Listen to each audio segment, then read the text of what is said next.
السلام علیکم ورحمۃ اللہ وبرکاتہ۔ امید ہے کہ آپ سب لوگ خیریت سے ہوں گے۔ تو پچھلے سبق میں ہم نے کیا پڑھا تھا؟ اخفا کو پڑھا تھا۔ تو اخفا کا مطلب کیا تھا؟ نون کی آواز کو تھوڑی دیر ناک میں چھپانا ہے، ٹھیک ہے؟ نون کی آواز کو ناک میں چھپانا ہے تھوڑی دیر، اس کو اخفا کہتے ہیں، ٹھیک ہے؟ نون کی آواز کو ناک میں چھپا کر پڑھنا چاہیے، تو اس کو اخفا کرنا کہتے ہیں۔ اور اس سے پہلے ہم نے کیا پڑھا تھا؟ اظہار۔ تو اظہار اور اخفا ان دونوں تنوین و نون ساکن کے قاعدے تھے، ٹھیک ہے؟ تو ہم اظہار میں حروف حلقی پڑھے تھے اور اخفا میں حروف اخفا پڑھے تھے۔ اظہار میں حروف حلقی کتنے تھے؟ 6 تھے، اور اخفا میں حروف اخفا کتنے تھے؟ 15 تھے۔ تو انشاءاللہ آج ہم پڑھیں گے جزم سکون۔ تو آئیے دیکھتے ہیں۔ اعوذ باللہ من الشیطان الرجیم، بسم اللہ الرحمن الرحیم۔ تو دیکھیے تختی نمبر 11 جزم سکون، تختی نمبر 11 جزم سکون، لیسن نمبر 11 جزم سکون۔ تو سب سے پہلے جزم کیا ہے؟ تو یہاں پہ آپ کو چھوٹا انورٹر سی دکھائی دے رہا ہے، اسی کو جزم کہتے ہیں، اور اس کا ادر نیم سکون ہے، ٹھیک ہے؟ اس کو جزم بھی کہتے ہیں اور سکون بھی کہتے ہیں۔ تو آئیے ہم قاعدہ کو دیکھتے ہیں۔ حروف قلقلہ 5 ہے، قاف طا با جیم دال۔ تو حروف قلقلہ کتنے ہیں؟ 5 ہیں۔ کون سے ہیں؟ قاف طا با جیم دال، جن کا مجموعہ قطب جدن ہے، جن کا مجموعہ قطب جدن ہے۔ تو اس کو کیسے یاد رکھتے ہیں؟ قطب جدن کی طرح۔ جب ان پر جزم ہو تو ان کو پڑھتے وقت ان کے مخرج ٹکر کھا کر الگ ہو جاتے ہیں، ان کے علاوہ کسی جزم والے حرف میں قلقلہ نہ ہوگا۔ تو آئیے میں آپ کو ایکسپلین کر دیتی ہوں۔ تو سب سے پہلے اس میں حروف قلقلہ ہے۔ تو حروف قلقلہ کون سے حروف ہیں؟ قاف طا با جیم دال۔ تو آپ سب لوگ کو ان حروف کو یاد رکھنا بہت ضروری ہے۔ اور جب ان پر جزم آتا ہے یعنی سکون آتا ہے، ٹھیک ہے، اس کو کیا کہتے ہیں؟ جزم کہتے ہیں۔ تو جب بھی ان 5 حروف پر جزم آتا ہے نا، تو ان کو پڑھتے وقت ان کے مخرج ٹکر کھا کر الگ ہو جاتے ہیں۔ اس کا مطلب ہے ڈبل ساؤنڈ آتی ہے۔ جب بھی ہم اس کو پڑھتے ہیں نا، قلقلہ کر کے پڑھتے ہیں نا، تو ڈبل ساؤنڈ آتی ہے، یعنی آواز باؤنس ہوتی ہے۔ جیسے کہ اب یہاں پہ دیکھیے فار ایگزامپل، حمزہ با زبر اب، حمزہ با زیر اب، حمزہ با پیش اب، ایسے پڑھتے ہیں۔ تو یہاں پہ دیکھیے جب میں پڑھ رہی ہوں تو قلقلہ کر کے پڑھ رہی ہوں۔ قلقلہ کرنے کا مطلب کیا ہے؟ تو یہاں پہ ڈبل ساؤنڈ آ رہی ہے نا، حمزہ با زبر اب، تو یہاں پہ با کے مخرج ٹکر کھا کر الگ ہو جا رہے ہیں، ٹھیک ہے؟ اب، اب، اب، ایسے پڑھ رہے ہیں ہم لوگ۔ تو یہاں پہ ساؤنڈ باؤنس ہو رہا ہے، ٹھیک ہے؟ تو اس کو کیا کہتے ہیں؟ قلقلہ کرنا کہتے ہیں۔ تو ان 5 حرف کے علاوہ کون سے بھی حرف پر قلقلہ ہم نہیں کریں گے۔ تو ان 5 حرف پر جب جزم آتا ہے تو تبھی ہم قلقلہ کر کے پڑھتے ہیں۔ ان 5 حرف کے علاوہ کسی جزم والے حرف کو ہم قلقلہ نہیں کرتے ہیں، ٹھیک ہے؟ سمجھ آ گیا آپ کو؟ تو اس کے تھوڑے مطلب جب یہ جزم والا مطلب جب ان 5 حرف پر جزم رہتا ہے تو یہ جزم والے حرف، جب ان 5 جزم والے حرف اگر آیت کے پہلے آ گیا، تو آیت کا مطلب کیا ہے؟ اسمال سرکل کو آیت کہتے ہیں نا، گول نشان کو آیت کہتے ہیں۔ تو فار ایگزامپل احدن، تو احدن کو ہم کیسے وقف کرتے ہیں؟ احد، احد، تو آخری حرف پر جزم دے کر ہم سانس کو توڑ دیتے ہیں، احد پڑھتے ہیں، ٹھیک ہے؟ تو وہاں پہ ہم تھوڑا وہاں پہ زیادہ قلقلہ کرنا ہے، ٹھیک ہے؟ تو ہم وہاں پہ زیادہ قلقلہ کر کے پڑھنا ہے، کیونکہ وہ آیت سے پہلے آ چکا ہے۔ تو جب بھی آیت کے بیچ میں جب یہ حرف آتے ہیں تو ہم کو اتنا قلقلہ نہیں کرنا ہے جتنا ہم آیت سے پہلے آتا ہے، ٹھیک ہے؟ آیت کے بیچ میں جب بھی یہ حرف آتے ہیں تو اتنا قلقلہ کرنے کی ضرورت نہیں ہے۔ اور جب بھی ان حرف پر تشدید آتا ہے تو تو اس کو بھی تھوڑا ہیوی پڑھنا چاہیے. تو آئیے ابھی میں آپ کو اور ایک بار سمجھا دیتی ہوں اس کی تختی.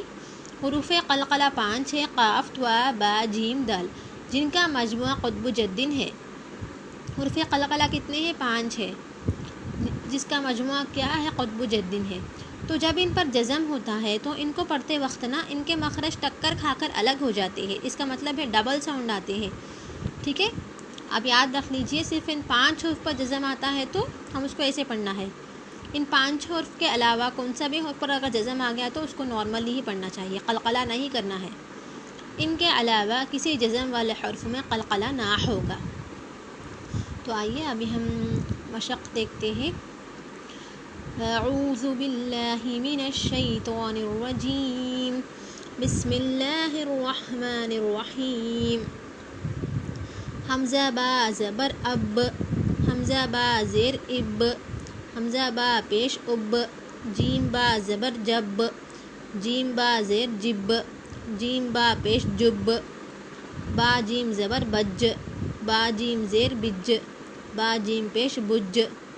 سین دال زبر سد، سین دال زیر سد، سین دال پیش سد.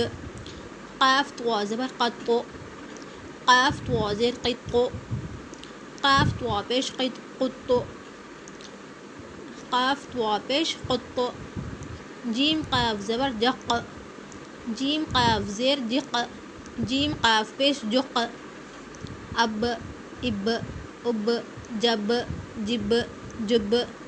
بج، بج، بج. سد، سد، سد. قط، قط، قط. جق، جق، جق. ٹھیک ہے، تو اس کو ہم قلقلہ کر کے پڑھیں کیونکہ یہ 5 حروفوں پر جزم تھا. تو آئیے اب ہم امتحان دیکھتے ہیں. با سین زبر بس، کاف تا زیر کت، جیم عین زیر جیع، صاد دال زبر صد، غین لام پیش غل، تا جیم زبر تج، واو حا زبر وح، سین با زبر سب، حمزہ ہا زیر اح، نون صاد زبر نص، لام قاف زبر لق، جیم لام پیش جل. تو دیکھیے یہاں پہ سین کے اوپر جزم آ گیا ہے، تو یہ سین کیا ہے؟ حروف قلقلہ میں سے نہیں ہے، تو ہم یہاں پہ قلقلہ نہیں کرے تھے. اس کو بس، کت ایسے نہیں پڑھے، بلکہ اس کو بس، کت، جیع.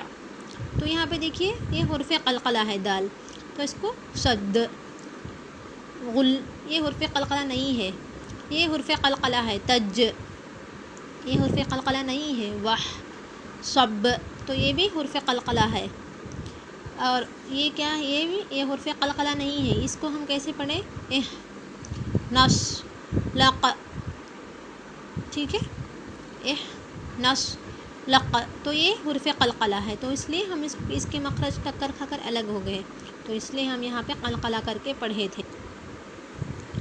تو یہ کیا ہے؟ لام قاف زبر لق، تو یہ حرف قلقلہ میں سے ہے، تو اس لیے ہم یہاں پہ قلقلہ کر کے پڑھے تھے. جیم لام پیش جل، تو یہ حرف قلقلہ میں سے نہیں ہے، تو اس کو نارملی ہم جل ایسے پڑھے. تو آئیے یہاں سے دیکھتے ہیں. بسم اللہ الرحمن الرحیم. یا جیم زبر یج، عین لام زبر عل، یجعل، یجعل. لام زبر لا، قاف دال زبر قد، لقد، لقد. خا زبر خا، لام قاف زبر لق، خلق. نون الف زبر نا، خلقنا، خلقنا. حمزہ طوا زبر اط، عین زبر ا، اطع. میم زبر ما، اطعام. نون الف زبر نا، اطعامنا، اطعامنا. نون قاف زبر نق، حمزہ دو زبر ان، نقأن، نقأن. با پیش بو، را واو جیم پیش روج، بروج، بروج. میم پیش مو، حا یا طوا زیر حیط، محیط. حمزہ حا زیر اح، دا زیر دی، اہدی. نون الف زبر نا، اہدینا. یجعل، لقد، خلقنا، اطعمنا، نقأن، بروج، محیط. اہدینا، دیکھیے یہاں پہ جیم ہے تو یہ کیا ہے، حرف قلقلہ ہے، تو اس لیے ہم یہاں پہ قلقلہ کر کے پڑھے تھے. یہ بھی حرف قلقلہ ہے، یہاں پہ بھی ہم حرف قلقلہ کر کے پڑھے تھے. یہ بھی حرف قلقلہ، یہ بھی حرف قلقلہ ہی ہے. ٹھیک ہے، تو جب بھی حرف قلقلہ آتے ہیں تو ہم اس کو وہاں پر ہم کو قلقلہ کرنا ہے. قلقلہ کا مطلب کیا ہے، ڈبل ساؤنڈ آتا ہے، آواز باؤنس ہوتی ہے. تو امید ہے کہ آپ سب لوگ کو یہ سبق سمجھ آ گیا ہے. اگر سمجھ نہیں آئے تو دوبارہ دیکھیے، اس کو زیادہ سے زیادہ مشق کریے. تو انشاءاللہ میں on line Quran classes start کرنے والی ہوں بیچز میں. ابھی تک میں انڈیویجول کلاسز لیتی تھی الحمدللہ، تو ابھی میں بیچز میں اسٹارٹ کرنے والی ہوں. اگر کوئی انٹرسٹڈ ہے تو مجھے کانٹیکٹ کریے انشاءاللہ. تو ہم اس کے بعد اگلا لیسن دیکھتے ہیں انشاءاللہ. جب تک جزاکم اللہ خیرا. السلام علیکم ورحمۃ اللہ وبرکاتہ.